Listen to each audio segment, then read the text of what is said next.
Kemudian Yakub memanggil anak-anaknya dan berkata, Datanglah berkumpul, supaya aku beritahukan kepadamu apa yang akan kamu alami di kemudian hari. Berhimpunlah kamu dan dengarlah, ya anak-anak Yakub, dengarlah kepada Israel, ayahmu. Ruben, engkaulah anak sulungku, kekuatanku, dan permulaan kegagahanku. Engkaulah yang terutama dalam keluhuran, yang terutama dalam kesanggupan.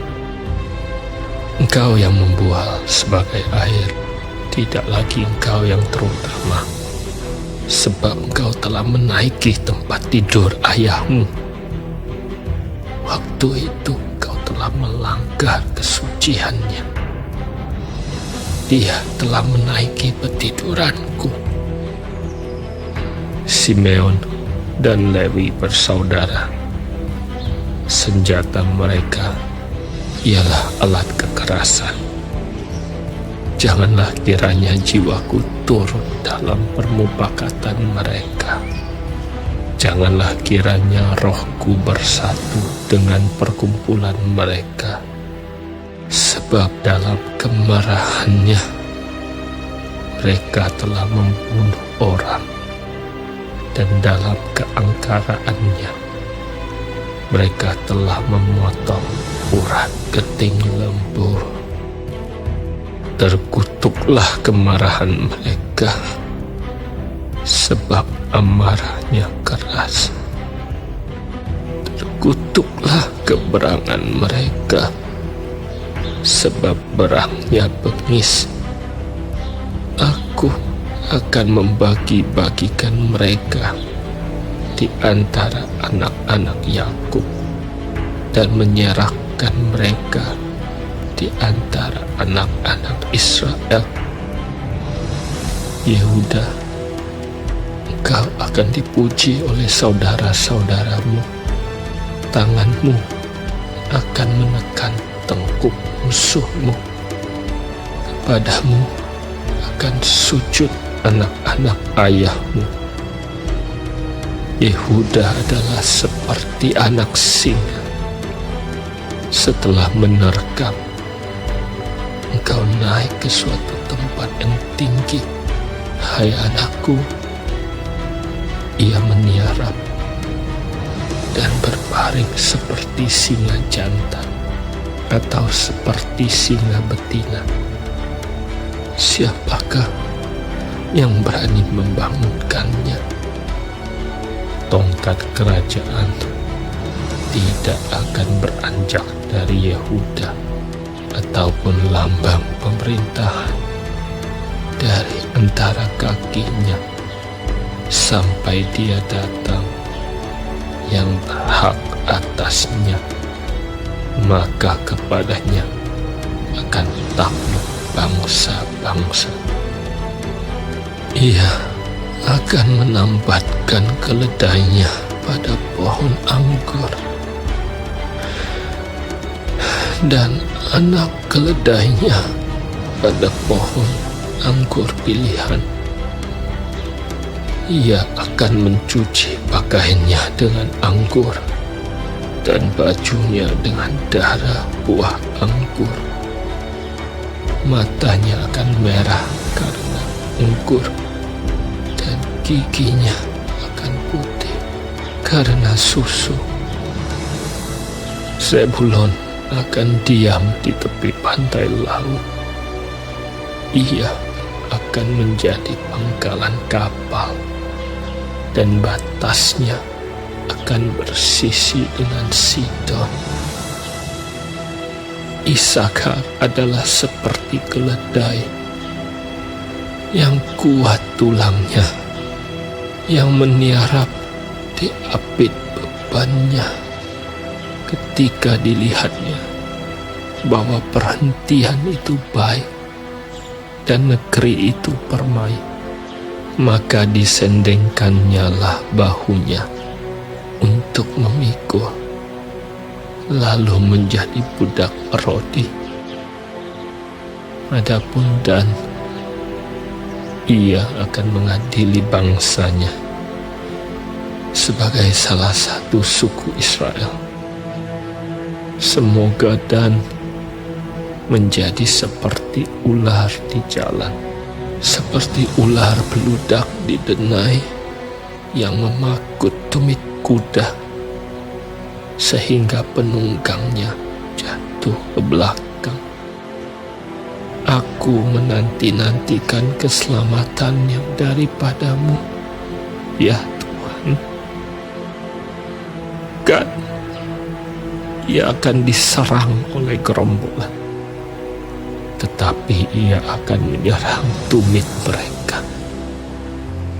Asher, makanannya akan limpah mewah, dan ia akan memberikan santapan raja-raja. Naftali adalah seperti rusa betina yang terlepas. Ia akan melahirkan anak-anak indah. Yusuf adalah seperti pohon buah-buahan yang muda, pohon buah-buahan yang muda pada mata air. Dahan-dahannya naik mengatasi tembok. Walaupun pemanah-pemanah telah mengusiknya, memanahnya dan menyerbunya, namun panahnya tetap kokoh dan lengan tangannya tinggal liat.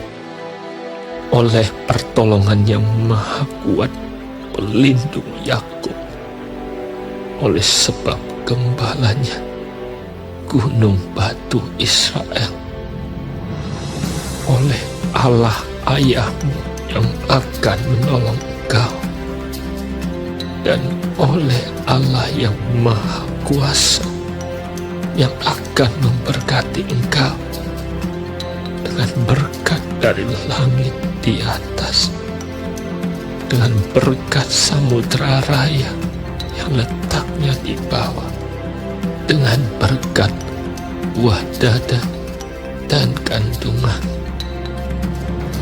Berkat ayahmu melebihi berkat gunung-gunung yang sejak dahulu, yakni yang paling sedap di bukit-bukit yang berabad-abad.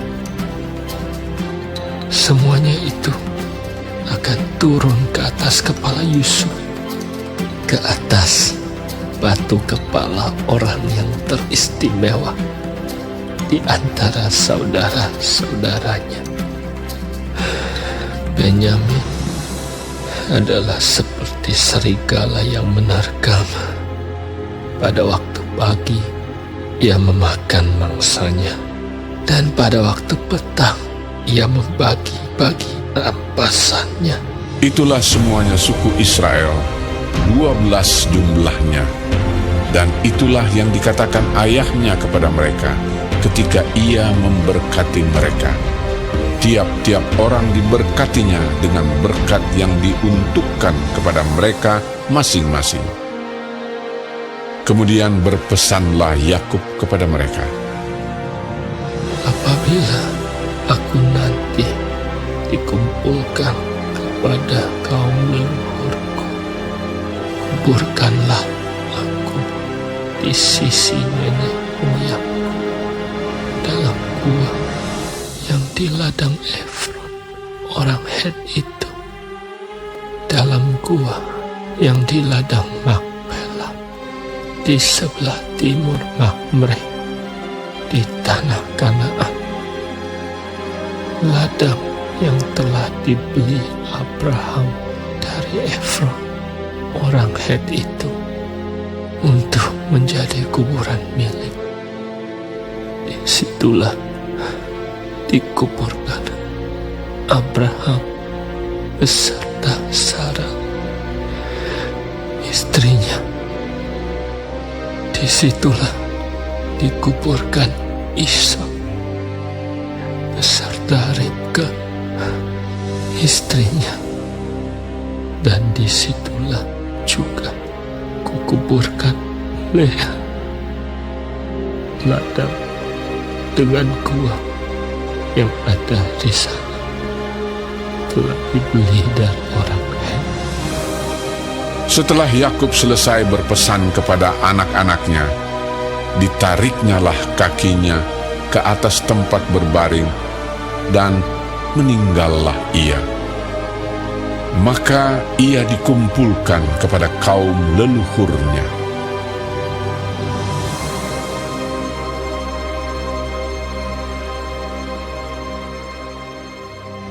Lalu Yusuf merebahkan dirinya mendekat muka ayahnya, serta menangisi dan mencium dia.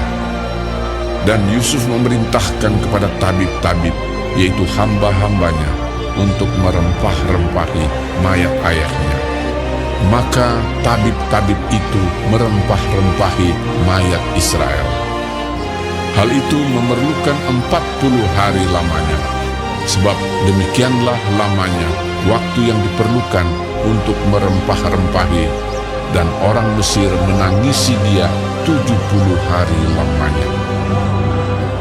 Setelah lewat hari-hari penangisan itu, berkatalah Yusuf kepada seisi istana Firaun, "Jika kiranya aku mendapat kasih-Mu, katakanlah kepada Firaun bahwa ayahku telah menyuruh aku bersumpah. Katanya, tidak lama lagi aku akan mati dalam kuburku yang telah kugali di tanah Kanaan. Disitulah kau kuburkan aku. Oleh sebab itu, izinkanlah aku pergi ke sana, supaya aku menguburkan ayahku. Kemudian aku akan kembali." Lalu berkatalah Firaun, "Pergilah ke sana, dan kuburkanlah ayahmu itu, seperti yang telah disuruhnya engkau bersumpah." Lalu berjalanlah Yusuf ke sana untuk menguburkan ayahnya, dan bersama-sama dengan dia berjalanlah semua pegawai Firaun, para tua-tua dari istananya, dan semua tua-tua dari tanah Mesir, serta seisi rumah Yusuf juga, saudara-saudaranya, dan seisi rumah ayahnya. Hanya anak-anaknya serta kambing domba dan lembu sapinya ditinggalkan mereka di tanah Goshen. Baik kereta maupun orang-orang berkuda turut pergi ke sana bersama-sama dengan dia, sehingga iring-iringan itu sangat besar. Setelah mereka sampai ke Goren Haatat yang di seberang sungai Yordan, maka mereka mengadakan di situ ratapan yang sangat sedih dan riuh, dan Yusuf mengadakan perkabungan 7 hari lamanya karena ayahnya itu. Ketika penduduk negeri itu, orang-orang Kanaan, melihat perkabungan di Goren Haatat itu, berkatalah mereka, "Inilah perkabungan orang Mesir yang amat riuh." Itulah sebabnya tempat itu dinamai Abel Mizraim, yang letaknya di seberang Yordan. Anak-anak Yakub melakukan kepadanya seperti yang dipesankannya kepada mereka. Anak-anaknya mengangkut dia ke tanah Kanaan, dan mereka menguburkan dia dalam gua di ladang Makpela, yang telah dibeli Abraham dari Efron, orang Het itu, untuk menjadi kuburan milik, yaitu ladang yang di sebelah timur Mamre. Setelah ayahnya dikuburkan, pulanglah Yusuf ke Mesir. Dia dan saudara-saudaranya dan semua orang yang turut pergi ke sana bersama-sama dengan dia untuk menguburkan ayahnya itu. Ketika saudara-saudara Yusuf melihat bahwa ayah mereka telah mati, berkatalah mereka, Boleh jadi Yusuf akan mendendam kita dan membalaskan sepenuhnya kepada kita segala kejahatan yang telah kita lakukan kepadanya. Sebab itu mereka menyuruh menyampaikan pesan ini kepada Yusuf. Yusuf, sebelum ayahmu mati, ia telah berpesan, beginilah harus kamu katakan kepada Yusuf, ampunilah kiranya kesalahan saudara-saudaramu dan dosa mereka, sebab mereka telah berbuat jahat kepadamu. Maka sekarang ampunilah kiranya kesalahan yang dibuat hamba-hamba Allah ayahmu. Lalu menangislah Yusuf ketika orang berkata demikian kepadanya. Juga saudara-saudaranya datang sendiri dan sujud di depannya serta berkata, Kami datang untuk menjadi budakmu.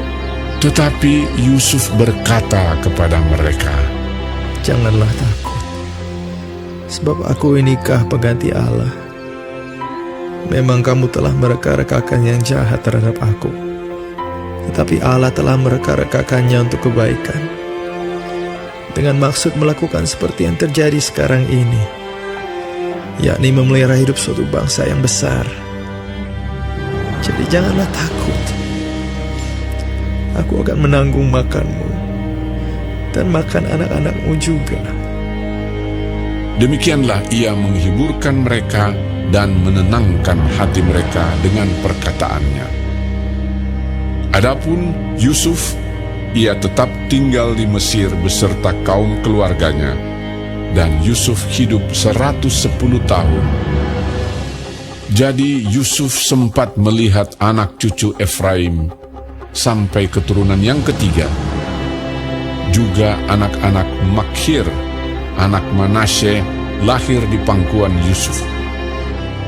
Berkatalah Yusuf kepada saudara-saudaranya, Tidak lama lagi aku akan mati. Tentu Allah akan memperhatikan kamu dan membawa kamu keluar dari negeri ini ke negeri yang telah dijanjikannya dengan sumpah kepada Abraham, Ishak, dan Yakub. Lalu Yusuf menyuruh anak-anak Israel bersumpah, katanya, Tentu Allah akan memperhatikan kamu. Pada waktu itu, kamu harus membawa tulang-tulangku dari sini. Kemudian matilah Yusuf, berumur 110 tahun. Mayatnya dirempah-rempahi dan ditaruh dalam peti mati di Mesir.